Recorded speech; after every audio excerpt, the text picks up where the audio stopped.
Dövlət Su Ehtiyatları Agentliyinin tabeliyində olan Tərtərçay hidroqovşağının istismar idarəsinin balansında Sərsəng, su qovuşan su anbarları, uzunluğu 92,6 km olan beton üzlüklü sağ və sol sahil magistral kanalları, 76,5 km uzunluğunda beton üzlüklü paylayıcı kanallar, 222,5 km uzunluğunda torpaq kanallar, hidrotexniki qurğular, hidrometrik postlar və kollektor drenaj şəbəkəsi mövcuddur. İdarə tərəfindən 2025-ci il ərzində torpaq məcralı kanallarda, kollektor drenaj şəbəkəsində və çay məcralarında görülmüş işlərin ümumi uzunluğu 125 km olub. Bizim işimizin əsas məqsədi su anbarlarına toplanmış suvarma suyunu əkin sahələrinə daha səmərəli şəkildə, daha az içkilə nəql etməkdən ibarətdir. Bu məqsədlə 2025-ci ildə lildən təmizlənmə, hidrotexniki qurğuların təmiri, istismar yollarının təmiri, hidrotexniki postların təmiri aparılmışdır.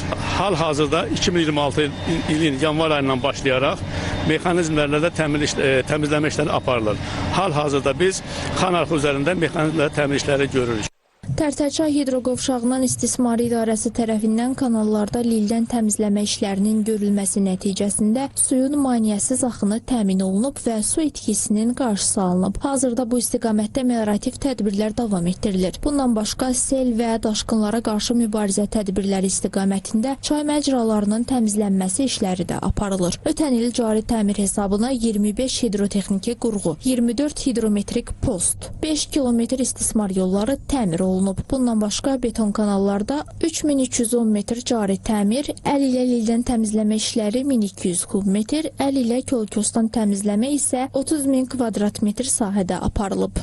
2025-ci ilin istismar tədbirləri planında göstərilmiş işləri biz yerinə yetirməklə su qovuşan su anbarına toplanmış suvarma suyunu Goranboy, Yevlax, Bərdə və Tərtər rayonlarına çatdırmışıq. Bu məqsədlə biz həmin sahələrə 149 milyon kub metr su vermişik. Hal-hazırda da həmin adı çəkilən rayonlara suvarma suyunun verilməsi davam etdirilir.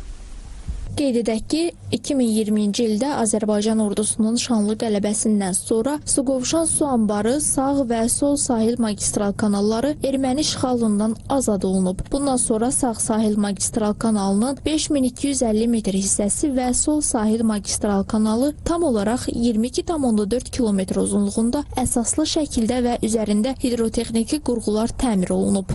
Hazırda həmin kanallar vasitəsilə ətraf rayonların suvarma suyu təmin olunur.